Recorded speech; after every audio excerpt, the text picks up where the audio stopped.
말씀 앞에서 경외함으로 주께 홀로 섭니다. 생명의 말씀 읽고 순종해 주를 예배합니다.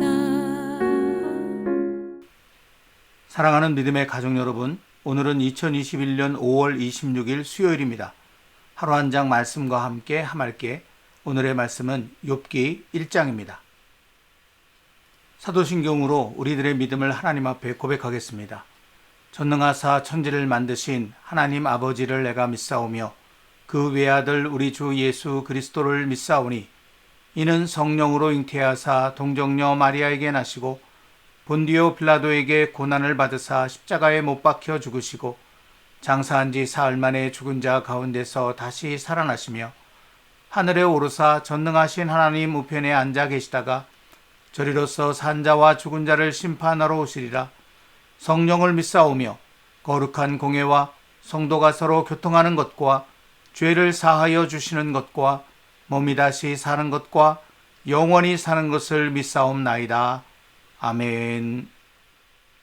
오늘의 말씀 욥기 1장 1절부터 22절까지 말씀을 다 함께 받들어 읽겠습니다. 우스 땅에 욥이라 불리는 사람이 있었는데 그 사람은 온전하고 정직하여 하나님을 경외하며 악에서 떠난 자더라. 그에게 아들 7과 딸 3이 태어나니라. 그의 소유물은 양이 7,000마리요 낙타가 3,000마리요 소가 500결이요 암나귀가 500마리이며 종도 많이 있었으니 이 사람은 동방 사람 중에 가장 훌륭한 자라. 그의 아들들이 자기 생일에 각각 자기의 집에서 잔치를 베풀고 그의 누이 3명도 청하여 함께 먹고 마시더라. 그들이 차례대로 잔치를 끝내면 욥이 그들을 불러다가 성결하게 하되 아침에 일어나서 그들의 명수대로 번제를 드렸으니 이는 욥이 말하기를 혹시 내 아들들이 죄를 범하여 마음으로 하나님을 욕되게 하였을까 합니다. 욥의 행위가 항상 이러하였더라. 하루는 하나님의 아들들이 와서 여호와 앞에 섰고 사탄도 그들 가운데 온지라. 여호와께서 사탄에게 이르시되 내가 어디서 왔느냐? 사탄이 여호와께 대답하여 이르되 땅을 두루돌아 여기저기 다녀왔나이다. 여호와께서 사탄에게 이르시되 내가 내 종 욥을 주의하여 보았느냐? 그와 같이 온전하고 정직하여 하나님을 경외하며 악에서 떠난 자는 세상에 없느니라. 사탄이 여호와께 대답하여 이르되 욥이 어찌 까닭없이 하나님을 경외하리이까? 주께서 그와 그의 집과 그의 모든 소유물을 울타리로 두르심 때문이 아니니까. 주께서 그의 손으로 하는 바를 복되게 하사 그의 소유물이 땅에 넘치게 하셨음이니이다. 이제 주의 손을 펴서 그의 모든 소유물을 치소서. 그리하시면 틀림없이 주를 향하여 욕하지 않겠나이까? 여호와께서 사탄에게 이르시되 내가 그의 소유물을 다 내 손에 맡기노라. 다만 그의 몸에는 내 손을 대지 말지니라. 사탄이 곧 여호와 앞에서 물러가니라. 하루는 욥의 자녀들이 그 맏아들의 집에서 음식을 먹으며 포도주를 마실 때 사환이 욥에게 와서 아뢰되 소는 밭을 갈고 나귀는 그 곁에서 풀을 먹는데 스바 사람이 갑자기 이르러 그것들을 빼앗고 칼로 종들을 죽였나이다. 나만 홀로 피하였으므로 주인께 아뢰러 왔나이다. 그가 아직 말하는 동안에 또 한 사람이 와서 아뢰되 하나님의 불이 하늘에서 떨어져서 양과 종들을 살라버렸나이다. 나만 홀로 피하였으므로 주인께 아뢰러 왔나이다. 그가 아직 말하는 동안에 또 한 사람이 와서 아뢰되 갈대아 사람이 새무리를 지어 갑자기 낙타에게 달려들어 그것을 빼앗으며 칼로 종들을 죽였나이다. 나만 홀로 피하였으므로 주인께 아뢰러 왔나이다. 그가 아직 말하는 동안에 또 한 사람이 와서 아뢰되 주인의 자녀들이 그들의 맏아들의 집에서 음식을 먹으며 포도주를 마시는데 거친 들에서 큰 바람이 와서 집 내 모퉁이를 치매 그 청년들 위에 무너짐으로 그들이 죽었나이다. 나만 홀로 피하였으므로 주인께 아래로 왔나이다. 욥이 일어나 겉옷을 찢고 머리털을 밀고 땅에 엎드려 예배하며 이르되 내가 무태에서 알몸으로 나와서온즉 또한 알몸이 그리로 돌아가올지라. 주신 이도 여호와시오 거두신 이도 여호와시오니 여호와의 이름이 찬송을 받으실지니이다 하고 이 모든 일에 욥이 범죄하지 아니하고 하나님을 향하여 원망하지 아니하니라. 아멘. 오늘부터 우리는 새롭게 욥기의 말씀을 하루 한 장씩 묵상하게 됩니다. 그래서 늘 그랬던 것처럼 오늘은 먼저 욥기의 전체 개요를 담은 영상을 함께 보면서 욥기에 관한 큰 그림을 그려보도록 하겠습니다. 욥기. 성경에서 이 책은 많은 이유로 심오하고 매우 독특한 책입니다. 이야기의 배경은 이스라엘에서 멀리 떨어진 잘 알려지지 않은 땅 우스라는 곳입니다. 주인공인 욥은 이스라엘 사람도 아니고 저자는 익명이며 고대 역사에서 어느 시기의 이야기인지 정확한 설명도 없죠. 그런데 이 모든 게 의도적으로 보이는데요. 저자는 우리가 역사적인 배경에 관심을 두기보다는 단순히 욥의 이야기와 그가 경험한 고난이 제기하는 질문들에 집중하기를 원하는 것 같습니다. 욥기는 매우 분명한 문학적 구조로 되어 있는데요. 짧은 이야기로 되어 있는 머릿말로 시작하고 맺은 말로 끝을 맺습니다. 그리고 책의 중심 부분은 히브리시로 밀도 있게 구성되어 있는데 욥과 그의 친구들이라고 불리는 자들이 나누는 대화를 보여줍니다. 그런 다음 이들의 대화는 하나님께서 욥에게 주시는 일련의 시적인 연설로 마무리됩니다. 자, 그럼 더 자세히 들여다봅시다. 머릿말은 우리에게 욥을 소개하면서 그를 흠이 없고 정직하며 하나님을 경외하는 자라고 설명합니다. 진짜 좋은 사람이라고 말이죠. 그런데 갑자기 장면이 하늘의 영역으로 이동하더니 하나님께서 천상의 존재들과 함께 회의를 열고 계시는 장면으로 바뀝니다. 이것은 구약에서 하나님께서 세상을 어떻게 다스리시는지 묘사하는 흔한 방법이죠. 천상의 존재 중에는 사탄이라는 자가 있는데 이는 히브리어로 고발자 또는 기소자라는 의미입니다. 마치 법정의 한 장면을 보는 것 같은데요. 하나님께서 욥을 참으로 의로운 자라고 하시자 이 고발자는 욥처럼 의로운 자에게 보상하시는 하나님의 정책에 이의를 제기합니다. 그가 말하길 욥이 하나님을 순종하는 유일한 이유는 그에게 번성하도록 복을 주셨기 때문입니다. 욥에게 고난을 줘서 그가 정말 얼마나 의로운지 시험해 보시죠. 그러자 하나님은 사탄이 욥에게 고통을 가하는 것을 허락하십니다. 바로 이 지점에서 독자인 우리 대부분은 뭐라고? 왜 하나님이 그러신 걸까? 라고 질문한 뒤 이 책이 하나님께서 선한 사람들에게 고난을 허락하시는 이유에 대한 답을 줄 걸로 추측하게 되는데요. 그러나 계속 읽다 보면 그에 대한 답을 주지 않는다는 걸 알게 됩니다. 이 책의 어디에도 그 질문에 대한 답은 없죠. 머릿말은 이 책이 알아내려고 하는 진짜 질문을 제시하고 있습니다. 그건 바로 하나님의 공의와 하나님께서 우주를 엄격한 공의의 원칙에 따라 다스리신지에 대한 질문인데요. 이들 질문에 대한 대답은 이 책을 끝까지 다 읽었을 때 알게 되죠. 시작 부분에서가 아니라요. 욥이 고난을 겪는 궁극적인 이유는 끝까지 밝혀지지 않습니다. 머릿말은 욥의 고난과 자신의 아내에게 비난을 받아 당혹해하는 그의 모습, 그리고 새 친구가 지혜와 조언으로 그를 위로하고자 찾아오는 장면으로 끝을 맺습니다. 그들의 이름은 대만 사람 엘리바스, 수아 사람 빌닷, 그리고 나아마 사람 소발인데요. 그들 모두는 욥처럼 이스라엘 사람이 아닙니다. 그리고 이들은 고대 근동의 하나님과 인간의 고난에 대한 인식을 가장 잘 대변하는 사람들이죠. 이제 이 책의 중심 부분으로 이동합니다. 먼저 욥이 말을 합니다. 그리고 이 부분의 구성 방식은 이렇습니다. 처음에 욥이 말을 하면 한 친구가 그에게 응답하고 다시 욥이 그 친구에게 답을 하면 또 다른 친구가 욥의 대답에 반응하고 계속해서 이런 식으로 세 차례의 문답을 주고받는데요.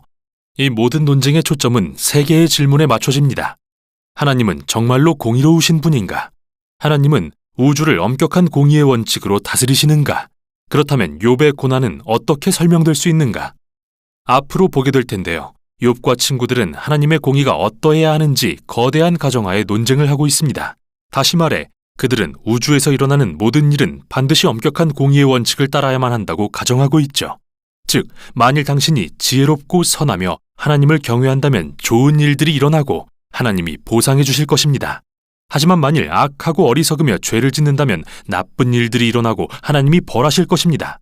욥은 그의 발언에서 다음과 같이 일관된 주장을 펴니다. 무엇보다도 자신은 무죄하다는 거죠. 그래서 이 주장을 적용하면 그의 고난은 하나님이 내리신 벌이 아닌 게 됩니다. 사실 우리는 머릿말을 통해 이게 사실이라는 것을 압니다. 하나님께서 욥을 의롭고 흠없는 자라고 하셨다는 걸 기억해 보세요. 따라서 욥은 하나님을 비난하는 것으로 결론을 내립니다. 하나님은 세상을 공의로 다스리시지 않거나 한술 더 떠서 불의하시다고 말이죠. 반면에 친구들의 생각은 욥과 다른데요. 그들은 하나님이 공의로우시다고 주장합니다. 이것을 적용하면 하나님은 언제나 세상을 공의로 다스리시는 게 되죠. 따라서 그들은 하나님이 아닌 욥을 비난하는 결론을 내립니다. 욥은 뭔가 정말 나쁜 일을 한 게 틀림없어. 그래서 하나님이 이렇게 벌을 내리시는 거야. 심지어 그들은 욥이 분명히 저질렀을 거라고 생각되는 죄들을 늘어놓기 시작합니다. 욥은 이 모든 것에 반박합니다. 사실 그는 친구들의 주장에 진저리가 나서 그들과의 논쟁을 그만두고 자신의 문제를 직접 하나님께 가져갑니다. 여기서 우리가 알아야 하는 것은 욥이 감정적으로 거친 혼란을 겪고 있다는 건데요. 한때는 하나님이 의로우시다고 생각했지만 지금은 고난으로 인해 그것을 의심하게 되었습니다. 감정이 폭발한 욥은 하나님이 자신을 괴롭히신다고 비난하기도 하고 심지어 하나님이 세상의 모든 불의를 조정하신다고 주장하기도 하죠. 하지만 이런 생각을 하는 순간 그는 두려웠습니다. 하나님이 정말 의로우시길 바라고 믿고 싶었기 때문이죠. 욥은 이렇게 두서없는 말들을 하다가 마지막으로 자신의 무죄함에 대해 진술합니다.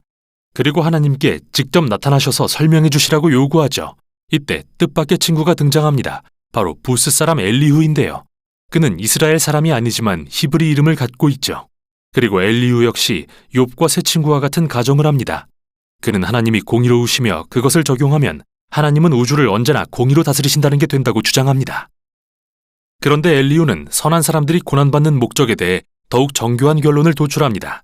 그것은 단지 과거의 죄를 벌하기 위해서가 아니라 하나님이 사람들이 미래의 죄를 짓지 않도록 경고하시는 것일 수 있으며 하나님은 고통과 고난을 통해 사람들의 성품을 빚으시거나 귀중한 교훈을 가르치실 수 있다고 말이죠. 엘리후는 왜 욥이 고난받는지 안다고 주장하지는 않지만 하나님을 불의하시다고 비난하는 건 분명 잘못이라고 말합니다. 그런데 욥은 엘리후에게 대꾸조차 하지 않고 대화는 끝이 납니다. 마치 고대의 지혜가 동원됐지만 수수께끼는 여전히 남아있는 것 같습니다. 이때 갑자기 하나님께서 회오리 바람처럼 나타나셔서 욥에게 개인적으로 반응하십니다. 먼저 욥이 하나님을 불의하시고 우주를 공의로 다스리시지 않는다고 비난한 것에 대응하시는데요. 하나님은 욥에게 일종의 가상 우주 체험을 시키시고 나서 그에게 우주의 질서와 기원에 대한 온갖 질문을 던지시기 시작합니다. 욥아, 너는 내가 지구를 설계하고 별자리를 정할 때 그 근처에라도 있었느냐? 너는 아침에게 명령하고 날씨를 주관한 적이라도 있느냐? 하나님은 이렇게 욥이 상상해 본 적도 없는 우주 만물을 감찰하고 계셨던 것입니다. 그러고 나서 하나님은 자세하게 사냥이 풀을 뜯는 습관, 암사슴의 출산, 사자와 들나귀들이 먹이를 먹는 방식에 대해 묘사하시기 시작합니다. 이 이야기의 핵심은 뭘까요? 기억해 보세요. 욥과 친구들은 하나님이 공의로 세상을 다스리시는 게 어떤 모습인지 나름대로 가정하고 있었는데요. 그 밑에 깊이 깔린 또 하나의 가정은 그들이 삶에 대해 충분히 넓은 시야를 갖고 있어서 하나님이 세상을 어떻게 다스리셔야 마땅한지 주장할 수 있다는 것이죠. 하나님은 가상 우주 체험이라는 대답으로 이러한 가정을 모두 해체해버리십니다. 먼저 우주는 광활하고 복잡한 곳이지만 하나님은 그 안에 모든 것을 감찰하신다는 것을 보이십니다. 작은 것 하나까지도요. 반면에 욥의 시각은 그가 경험한 작은 범위에서만 나오는 것이므로 그의 관점은 극히 제한적입니다. 따라서 욥의 관점에서 하나님의 불이라고 생각되는 문제들은 무한히 넓은 맥락에서 이해될 필요가 있죠. 욥은 이렇게 하나님을 맹비난할 위치에 전혀 있지 않습니다. 이 가상의 체험이 끝나자 하나님은 욥에게 이 세상의 소소한 것까지 하루 동안 관리해보겠느냐고 물으십니다. 그와 친구들이 가정한 엄격한 공의의 원칙으로 모든 사람의 모든 악을 매 순간 정확히 응징하면서 말이죠. 사실 우리가 사는 이 세상에서 공의를 실현한다는 것은 매우 복잡한 일인데요. 욥과 친구들이 생각하는 것 같은 흑백 논리가 절대 아니죠. 이제 하나님은 마지막 말씀으로써 두 가지 환상의 피조물인 베헤못과 리워야단을 묘사하시는데요. 어떤 사람들은 이들이 하마와 악어의 시적 표현이라고 생각하기도 합니다. 그러나 이들은 고대 근동 신화에서 잘 알려진 피조물을 가리킬 가능성이 더 높으며 성경의 다른 곳에서 하나님의 선한 세상에 존재하는 혼돈과 위험의 상징으로서 사용되기도 합니다. 사실 이 피조물들은 악하지 않으며 하나님은 그들을 매우 자랑스러워하십니다. 그렇다고 그들이 안전한 것은 아닙니다.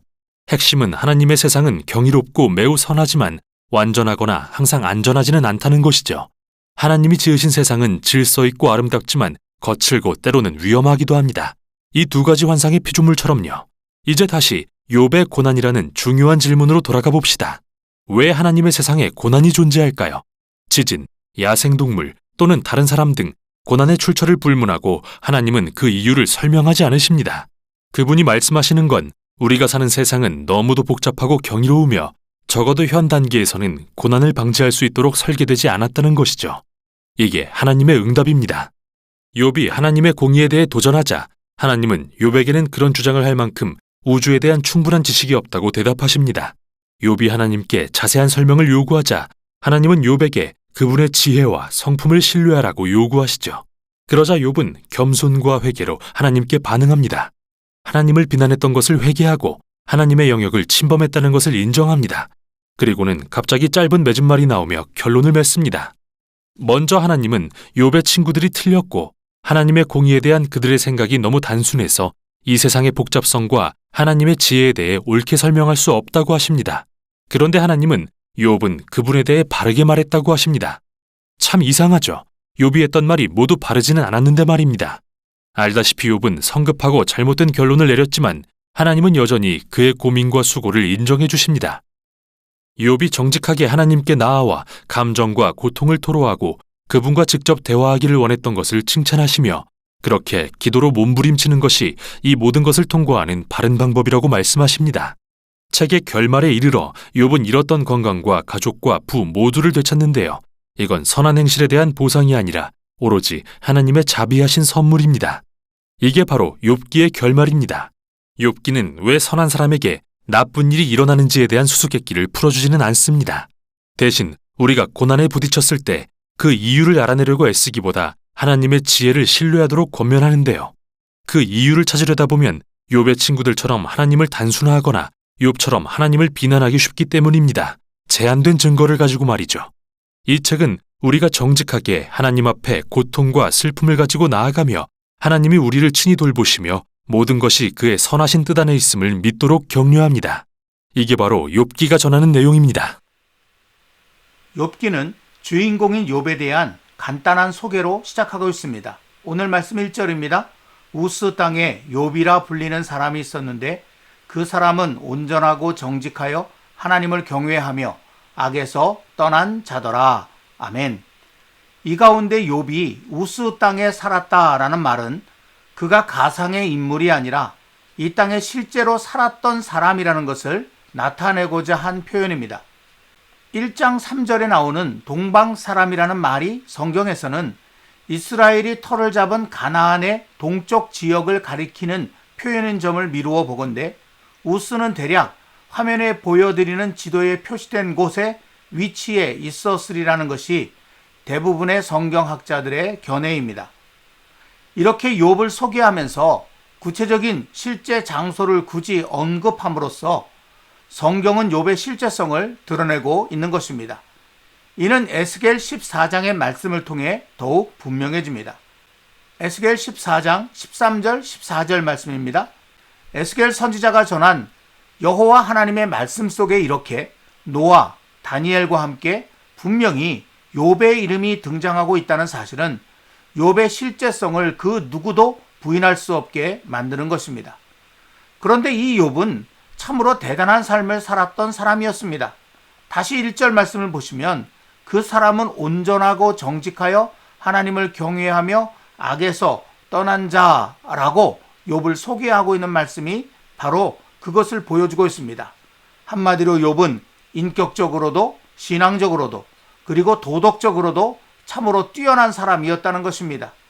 심지어 여호와 하나님께서도 인정하시고 자랑하실 정도였습니다. 오늘 말씀 8절을 보면 여호와께서 사탄에게 내가 내 종 욥을 주의하여 보았느냐 그와 같이 온전하고 정직하여 하나님을 경외하며 악에서 떠난 자는 세상에 없느니라 라고 기록된 말씀이 바로 그것입니다.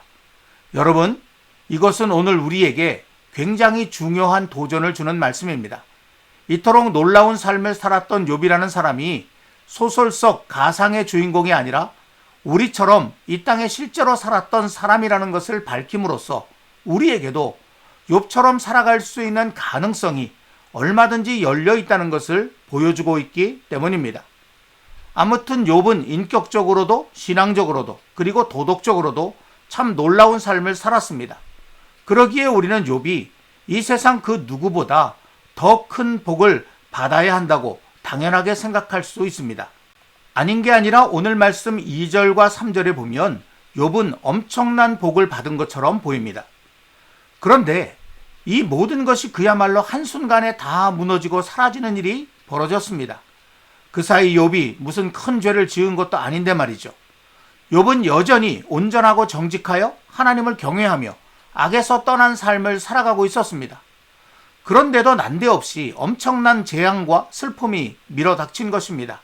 그 비극적인 일들이 13절부터 19절까지에 계속 이어져 나오고 있는데 소와 나귀, 양, 낙타와 같은 재물뿐 아니라 일하는 종들과 급기야하는 칠남 삼녀의 자녀들까지 모조리 약탈과 천재지변 등으로 한순간에 잃게 된 이야기가 가슴 아프게 기록되어 있는 것입니다. 이렇게 숨 돌릴 틈도 없이 거듭되는 재난의 소식에 욥은 너무나 기가 막히고 고통스러웠습니다. 20절 말씀이 그런 욥의 마음을 잘 보여주고 있습니다. 이런 행위들은 욥의 마음이 갈갈이 찢어지고 세상을 살아갈 모든 소망과 힘이 다 사라졌음을 상징적으로 드러내주고 있는 것입니다. 그만큼 욥의 고통과 슬픔이 컸다는 것이죠. 그런데 여러분, 욥에게 왜 이런 고난과 불행이 찾아온 것일까요? 앞서도 말씀드린 것처럼 욥은 여전히 온전하고 정직하여 하나님을 경외하며 악에서 떠난 삶을 살아가고 있었는데 왜 이런 고난과 불행이 욥에게 찾아온 것일까요? 오늘 말씀은 그 이유에 대해 직접적으로 사탄이라는 존재 때문이라고 밝히고 있습니다. 사탄이라는 말은 대적자, 원수라는 뜻입니다. 근본적으로는 여호와 하나님을 대적하는 존재를 가리키지만 실제로는 여호와 하나님을 대적할 수 없기에 대신 그의 백성들을 대적하는 존재가 사탄입니다. 스가랴 3장 1절에 이런 말씀이 있습니다. 대제사장 여호수아는 여호와의 천사 앞에 섰고 사탄은 그의 오른쪽에 서서 그를 대적하는 것을 여호와께서 내게 보이시니라. 바로 이 말씀 속에 사탄이 여호와 하나님의 백성을 대적하는 존재로 나타나 있죠. 그런데 이 말씀 가운데 그의 오른쪽에 서서라는 말은 법정 용어입니다. 고소당한 사람의 죄를 집요하게 들추어내서 마침내 유죄 판결을 받게 만드는 검사를 가리키는 말이 그의 오른쪽에 서서라는 말입니다. 사탄은 마치 이 검사와 같습니다. 사탄은 여호와 하나님의 백성인 우리에게서 어떻게든 죄를 끄집어내고 마침내 유죄 판결을 받게 해서 사망으로 이끌어 가려고 하는 존재인 것입니다. 오늘 말씀에서도 이런 사탄의 정체가 여실히 드러나 있습니다. 사탄은 더없이 온전하고 정직하여 하나님을 경외하며 악에서 떠난 삶을 살아가고 있던 욥에게서 어떻게든 죄를 찾아내고자 트집을 잡고 있습니다. 그 말씀이 9절부터 11절까지의 기록이 되어져 있습니다. 여호와 하나님께서는 이런 사탄의 트집에 욥의 몸에는 손을 대지 말라는 단서를 달아 할 수만 있으면 욥에게서 죄를 찾아 증명해 보라고 하셨습니다. 그 말씀이 오늘 본문 12절입니다. 여호와께서 사탄에게 이르시되 내가 그의 소유물을 다 내 손에 맡기노라. 다만 그의 몸에는 내 손을 대지 말지니라. 사탄이 곧 여호와 앞에서 물러가니라. 이렇게 해서 욥의 삶에는 그토록 엄청난 고난과 불행이 몰아치게 된 것입니다. 그런데 여기서 우리가 깊이 생각하고 넘어가야 할 것이 있습니다. 그것은 오늘 말씀을 문자 그대로 받아들여서는 안 된다는 것입니다. 오늘 말씀은 우리에게 실제의 이야기를 실감나게 전달하기 위하여 약간의 문학적 각색을 한 것이라고 할 수 있습니다. 마치 어떤 사건을 영화로 만들기 위해 많은 부분을 보충하여 각본을 만드는 것처럼 말이죠. 즉 오늘 말씀에서 하나님의 아들들이라고 표현한 천사들이 여호와 앞에 나올 때 사탄도 함께 그 자리에 왔다는 것, 거기서 여호와 하나님과 사탄이 대화를 나누면서 욥에 대해 사탄이 부정적인 진술을 하고 여호와 하나님께서는 그 사탄에게 원하는 대로 해보라고 허락하셨다는 것 등은 모두 문학적 각색의 결과라는 것입니다. 앞서도 말씀드린 것처럼 사탄은 어떻게든 여호와 하나님을 믿는 백성들에게서 죄를 찾아내 그를 사망으로 이끌어감으로써 궁극적으로 여호와 하나님을 대적하려는 존재입니다. 그러기에 사탄은 여호와 하나님의 백성들이 살아가는 삶을 늘 주시하고 있습니다. 베드로전서 5장 8절 말씀입니다. 바로 이 말씀 속에 하나님의 백성들의 삶을 주시하고 어떻게든 그들을 넘어뜨리려고 하는 사탄의 정체가 기록되어져 있는 것이죠. 이런 사탄의 모습을 오늘의 본문인 욥기 1장에서는 문학적 각색을 통해 여호와 하나님과의 대화로 표현하였습니다. 그 말씀이 7절 말씀인데 여호와께서 사탄에게 이르시되 내가 어디서 왔느냐? 사탄이 여호와께 대답하여 이르되 땅을 두루 돌아 여기저기 다녀 왔나이다. 여기서 사탄이 땅을 두루 돌아 여기저기 다녀왔다는 말은 그냥 여행을 했다는 그런 뜻이 아닙니다. 베드로전서 5장 8절에 나와 있는 것처럼 여호와 하나님의 백성을 넘어뜨리려고 호시탐탐 기회를 엿보고 있었다라고 하는 그런 말이죠. 여호와 하나님께서는 이런 사탄의 음모와 행위를 다 알고 계십니다.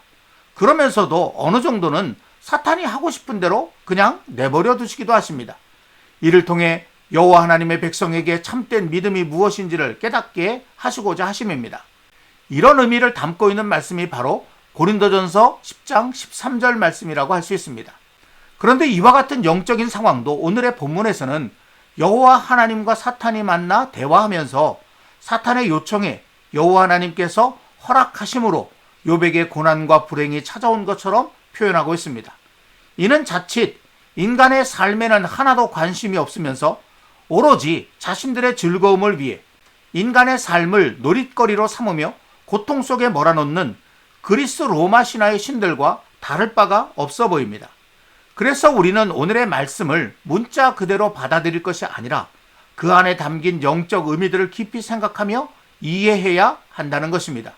여호와 하나님과 사탄 사이에 무책임한 신적 노름의 결과로 욥에게 고난과 불행이 찾아온 것이 아니라 욥의 온전한 믿음을 신뢰하신 여호와 하나님께서 사탄으로 하여금 그 믿음을 어느 정도 흔들어 보도록 내버려 두신 것뿐임을 분명히 알아야 합니다. 그렇게 함으로써 욥 자신에게는 참된 믿음이 무엇인지 깊이 깨달을 수 있는 기회를 주시는 한편 사탄에게는 아무리 용을 써도 결코 무너뜨릴 수 없는 진정한 믿음의 사람이 이 땅에 있음을 알고 패배의 쓰라림을 맛보게 하시려는 것입니다. 사랑하는 믿음의 가족 여러분, 오늘의 말씀 속 욥은 참으로 대단한 사람입니다. 욥은 많은 복을 받았기 때문에 또는 많은 복을 받기를 기대하면서 여호와 하나님을 믿은 사람이 아니었습니다. 욥은 그에게 사랑하는 10남매의 자녀가 있고 수많은 재물과 종들을 거느리고 있을 때도 여호와 하나님을 경외하였지만 이 모든 것을 순식간에 다 잃어버린 고통의 순간에도 여호와 경외하기를 그치지 않았습니다. 오늘의 말씀 마지막 부분인 21절과 22절에 그런 욥의 깊은 믿음의 고백이 이렇게 절절히 담겨 있습니다. 이르되 내가 모태에서 알몸으로 나와 싸운즉 또한 알몸이 그리로 돌아가올지라. 주시니도 여호와시요 거두시니도 여호와시오니 여호와의 이름이 찬송을 받으실지니이다 하고 이 모든 일에 욥이 범죄하지 아니하고 하나님을 향하여 원망하지 아니하니라. 아멘. 실로 욥은 여호와 하나님이 자신이 복을 누리는 데 필요한 존재이기 때문에 믿는 척한 것이 아니라 여호와를 하나님으로 진짜 믿은 사람이었습니다. 오늘의 말씀 앞에서 저와 여러분 우리 모두는 스스로의 믿음을 되돌아보아야 할 것입니다. 지금 우리는 여호와를 하나님으로 진짜 믿는 사람입니까? 아니면 무엇인가 얻고 싶은 것이 있어서 믿는 척하고 있는 것입니까?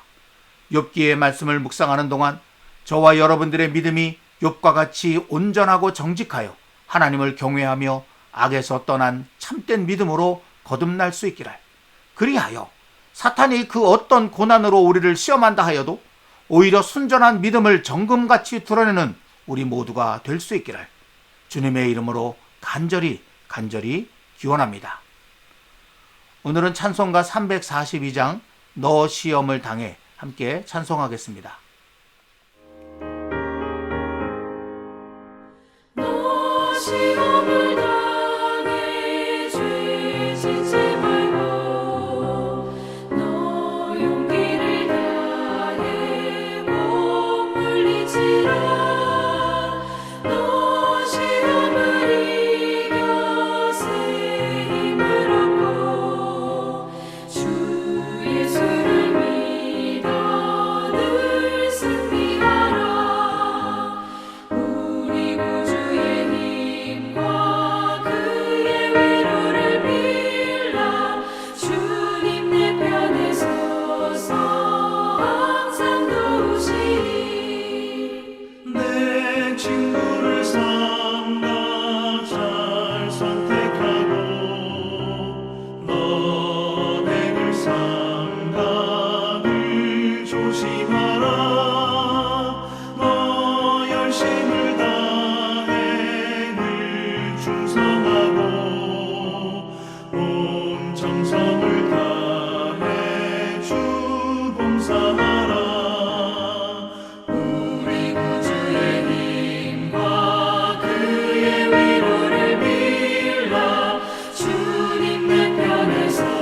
기도하겠습니다.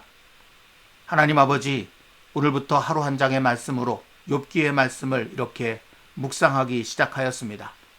욥기의 말씀을 통해서 진정한 믿음이 무엇인지, 이 세상을 살아가는 동안에 그렇게 여호와 하나님을 잘 믿고 사는 사람들에게 왜 고난이 찾아오는지 깊은 깨달음을 얻을 수 있도록 도와주시기를 원하며, 그리하여 마침내 우리의 삶에 욥과 같이 온전한 믿음이 우뚝 세워지는, 그리고 사단이 어떤 시련을 우리에게 준다고 하더라도 결코 넘어지거나 쓰러지거나 좌절하지 않고 온전한 믿음을 정금같이 드러낼 수 있는 우리 모두가 될 수 있도록 성령을 통해서 인도하여 주시옵소서. 예수님의 이름으로 간절히 기도하옵나이다. 아멘.